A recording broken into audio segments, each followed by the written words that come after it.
everyone. Welcome back to Kelly's True North Tarot. This is a tarot trial reading.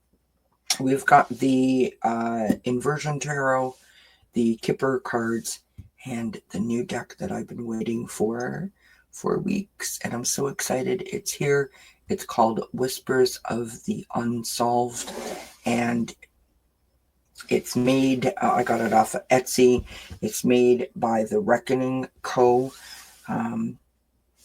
who has a channel on YouTube. She's amazing. I believe her name is Ashley. So shout out to her. Now, the deck is about 180 cards, and I've kind of selected the cards that I think will be helpful for this reading. For entertainment purposes only, this is a reading about the Karen Reed trial. So, where to start? Friday was day 13 of the Commonwealth's case, and we spent all day with one of the defense attorneys cross-examining a state trooper. It looks to be that the Commonwealth is not going to be calling the lead investigator at the time of the incident, who has been recently fired from his position. So the defense is taking the opportunity of having this state trooper on the stand to get some of the elements of the case that lend itself to a poor, or in their opinion, a corrupt investigation.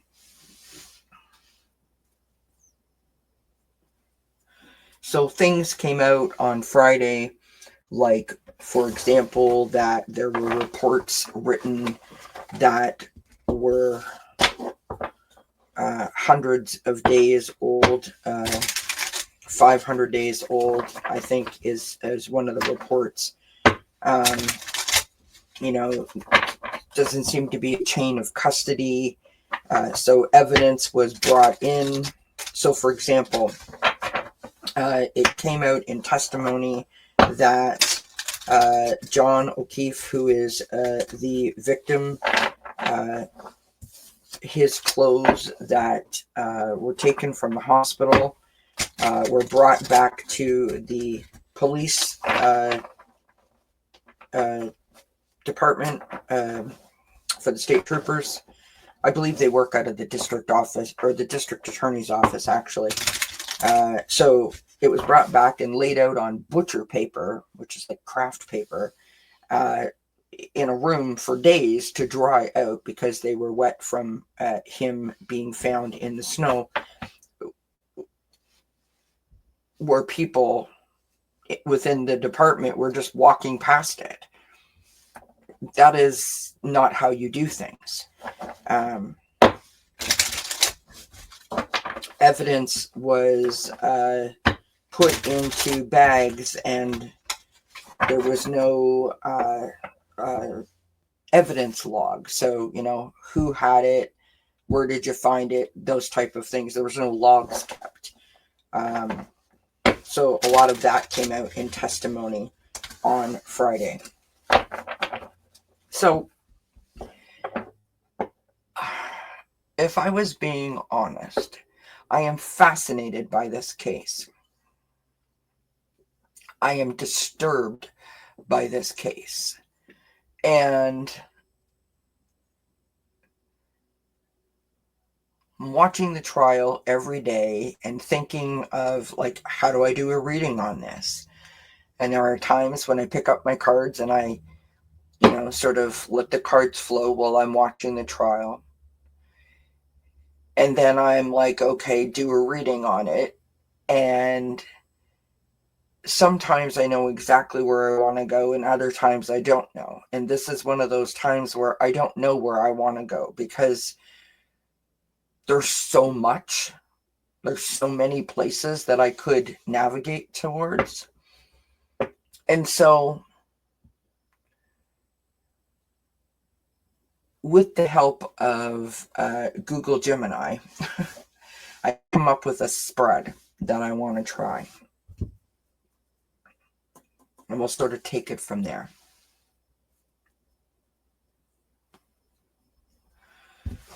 So, let me get my little sheet of paper up here where I've copied and pasted this. I need... Sorry, I'm just trying to resize this so I can fit it all on my screen. So, 1, 2, 3, 4, 5, 6, 7. I need 7 cards.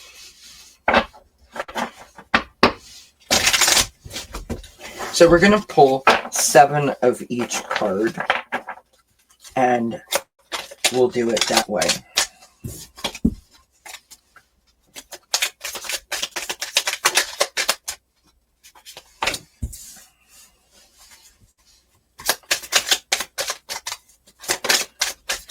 So you can either pause while I shuffle, or you can add a comment below the video and tell me, are you watching this trial? Now, there is a lot of talk online about Karen Read's guilt or innocence, and I get it. But what disturbs me more about this case than Karen Read's guilt or innocence is the level of what I, in my own opinion, perceive as just a disregard for procedure and following the letter of the law. We had 2 cards that fall out there. I only need 1. It disturbs me because this could be anyone, right? It doesn't have to be a national case that people from all around the world, or an international case, I should say, where people all around the world are watching. This could be, Joe Blow kind of idea. And it's disturbing that someone's sort of due process rights are not being handled in a way that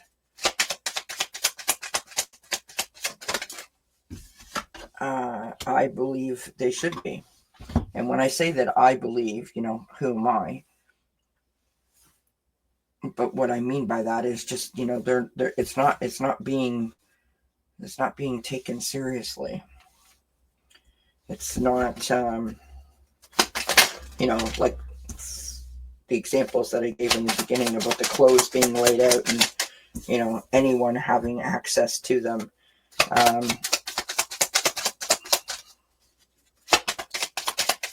Reports written, 500 days after the incident.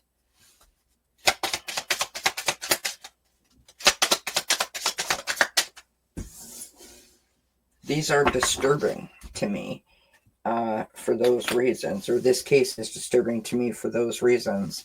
And so I find myself fascinated as more and more comes out.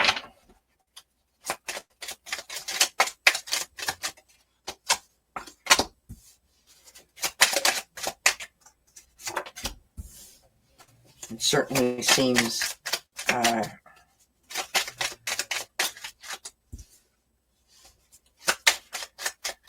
that someone or many someones have gone to an awful lot of trouble to process this case, right? Get it to court, get it to trial. And I'm sure that there are things that, have not been presented to us yet. As I said, it's day 13 of the Commonwealth case. So there's probably facts that we have no idea of, but the way it looks right now, it's disturbing. All right, so let us sort of reveal. So our first card that we're going to look at is the accused, right? So this is Karen Reed. So our first card here is corruption. Look at that. We have message. And we have the world. So this represents, who she is, her, the energy surrounding the trial, perhaps her state of mind, and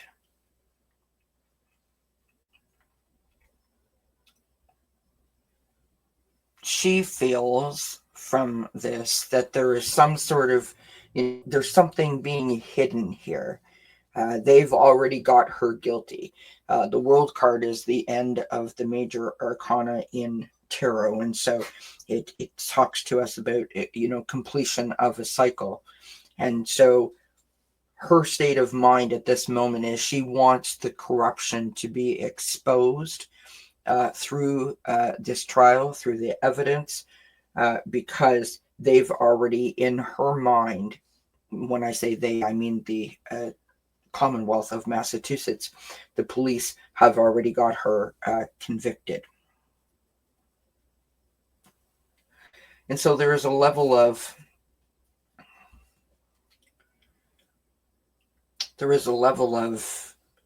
like I know what I know, and I believe what I know, and I want this to be exposed so that I can end this, right? I can get past it, start the next chapter of my life, leave this behind me. Card number 2 represents the victim. So we've got bloodline and family lineage. We've got marriage. And we have the 6 of Cups. Oh, this makes me so sad. So this card for the victim, or these cards for the victim, this represents the lingering energies, right, surrounding their passing, or it can shed light on their impact, the circumstances of their death. And, Officer John O'Keefe took on the guardianship of his niece and nephew.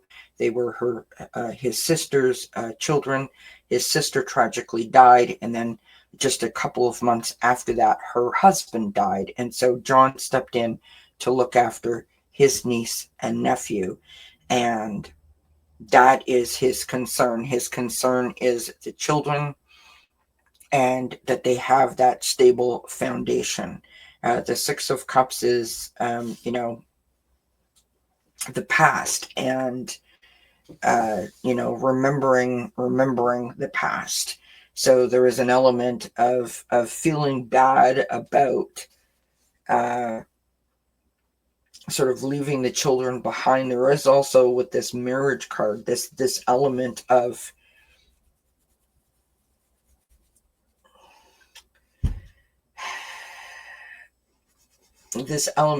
not,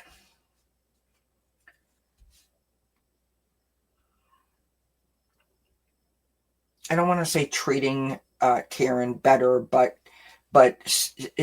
treating their relationship better, right? Or having the relationship be on a better footing.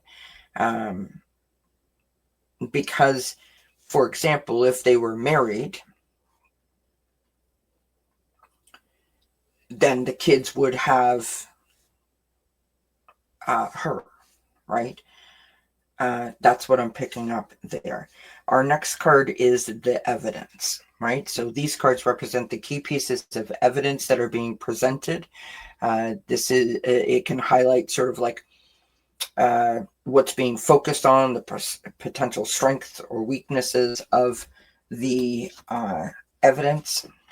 Now, remember what I said, that we're only on day 13 of the Commonwealth's case, and then we still have all of the defense's case, right?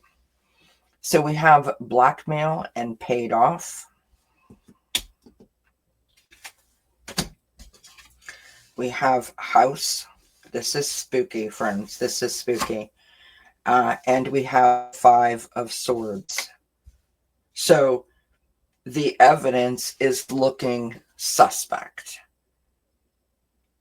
At this moment in time, the evidence is looking suspect. There is an element of, if I'm looking at this from the jury's perspective, we're not quite sure how to piece this all together. There seems to be many parts of the puzzle that are missing, and of course there would be, because we've only heard, up to day 13 of the Commonwealth's case, so there's more to come. But at the moment, it feels off. It feels disjointed, I want to say. That is so interesting to me. The 5 of Swords is like an emotional sort of conflict, right? A conflict that can be like internal, not necessarily external. So there's like a level of like, I don't get it, if that makes sense. Things are not adding up. Next is the prosecution. Their approach, their sort of strategy, if you will. Let us see. We have government. We have the mature woman. And we have the Wheel of Fortune.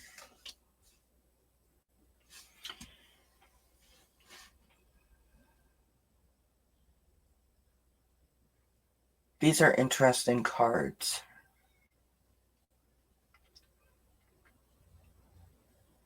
So I take this to mean that it's very sort of like by the book,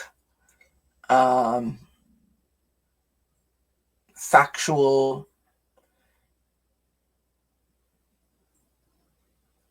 like it's being presented well, laid out in a good way.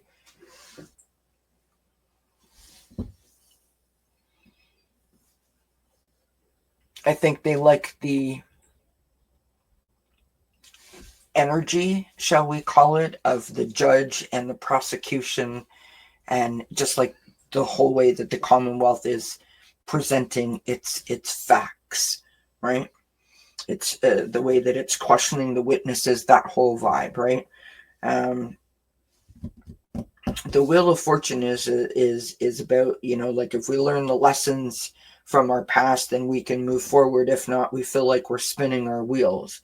And so far, it's like, if I'm looking at this from a standpoint of a juror, then the jury is looking at the prosecution like, you're presenting the facts, and I kind of like what you're doing. Like it's a no nonsense kind of approach, which is interesting that those are the cards, because for those of us that are watching the trial, if you read any of the comments or the chats, that is not at all the vibe that I get. But that's interesting that that's what Spirit's giving me. Now, the next cards are the defense. So we have a couple. We have change. And we have the moon. Interesting. So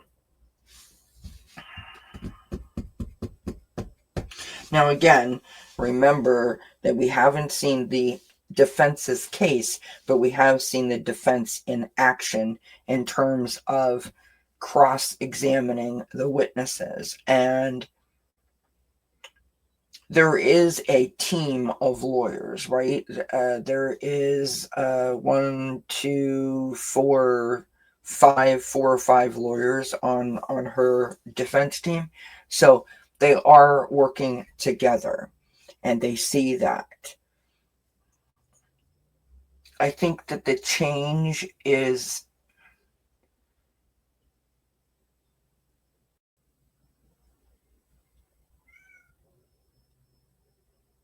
like a surprise, if you will.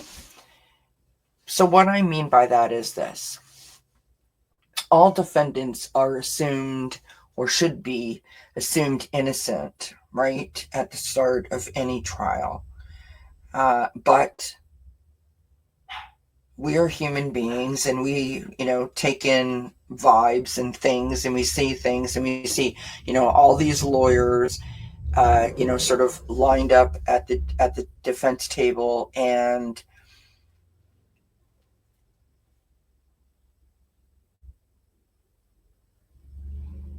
some of us may think that makes the defendant look guilty. Why do you need so many lawyers?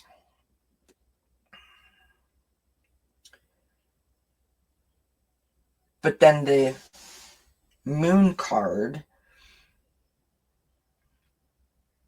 is sort of the surprise of it, if you will. The moon card, it is like it either gives us exactly what we need to see so that we can, carry on our path, or it's highlighting something that we need to see. And, think of it, right? It can be spooky, it can be mysterious, it can be scary.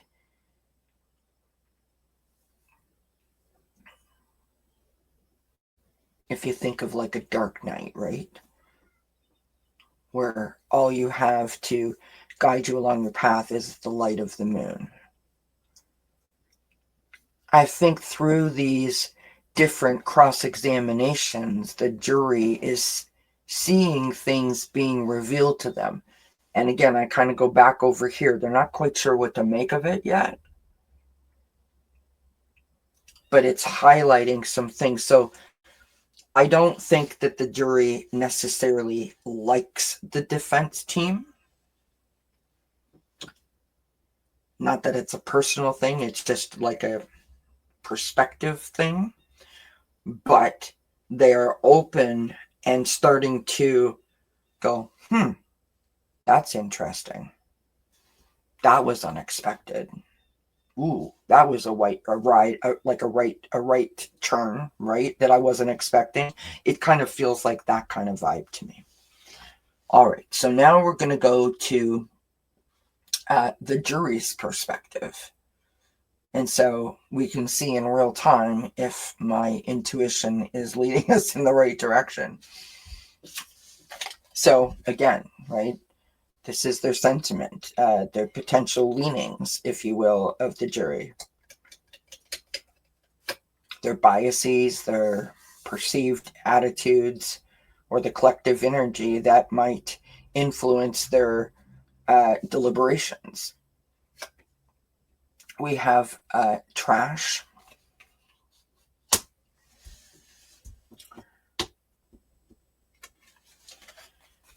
We have the main male, which would be John O'Keefe.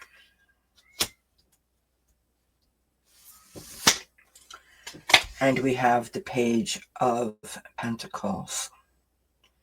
I love this energy. So, my interpretation of these cards is they are focused on justice for the victim. They are not interested in the drama or the antics and really wanting to focus on just the facts, just the evidence, right? So really trying to, again, going back to over here, really trying to sort through that evidence, right? And if you think about it, if you're watching this trial, right, like you could listen to hours of testimony and all of a sudden one sentence, one line is said and you're like, oh, that's it. And then many other puzzle pieces sort of come together for you, right? Page of Pentacles. They are on a mission, but there is a sense of innocence and naivety, wanting to do a good job, but uncertain if they are or they can. And I feel that, and I've said this before in other readings that I've done, like they are determined to do a good job.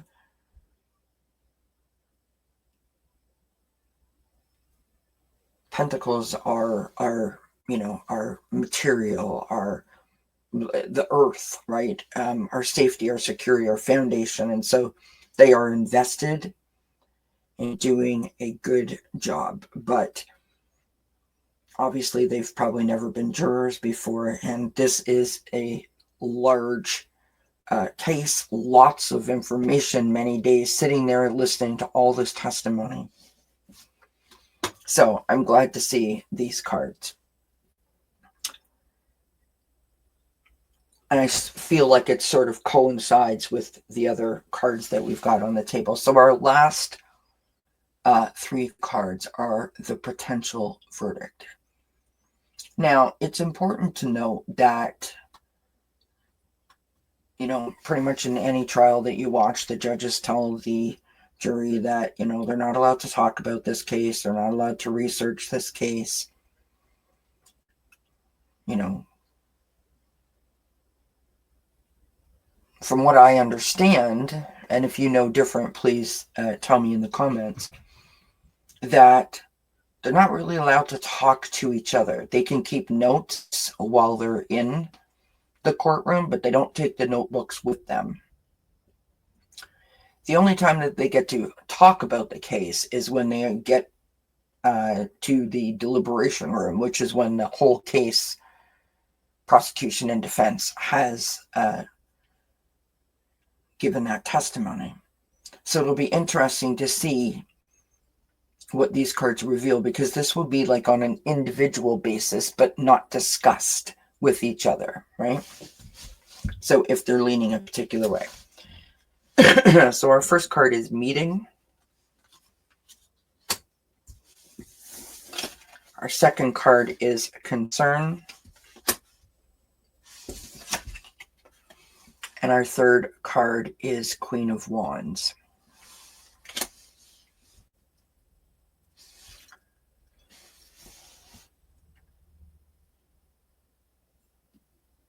I think they're very curious to know how their fellow jurors are feeling, what their thoughts are, how they see the evidence.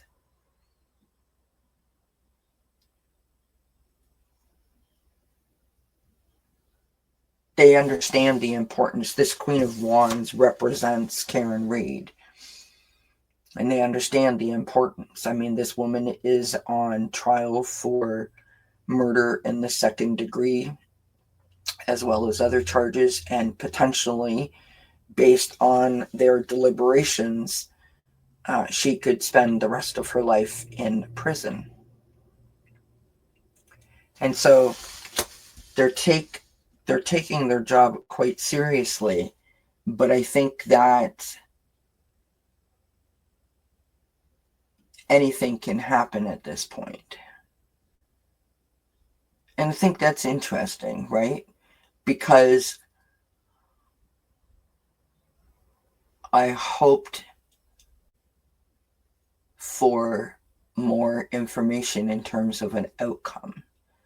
But we're only 13 days in. Now, the Commonwealth said at the beginning of the trial that they could be expected to go to 21 to 25, I think, days. So they still have quite a ways to go. Like, we haven't heard from a medical examiner. We only heard from 2 people that were in the house that night at 34 Fairview. We haven't heard from the accident reconstruction specialists.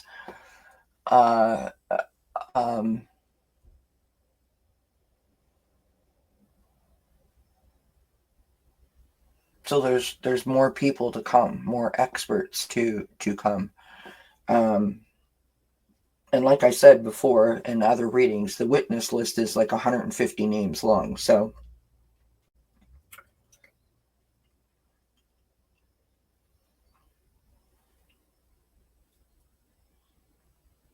I think this concern lines up with the missing puzzle pieces.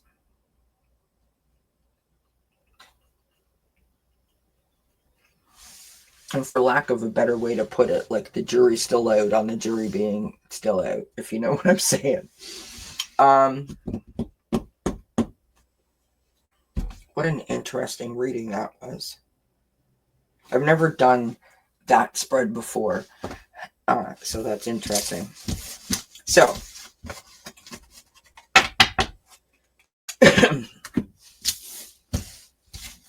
let me know what you think.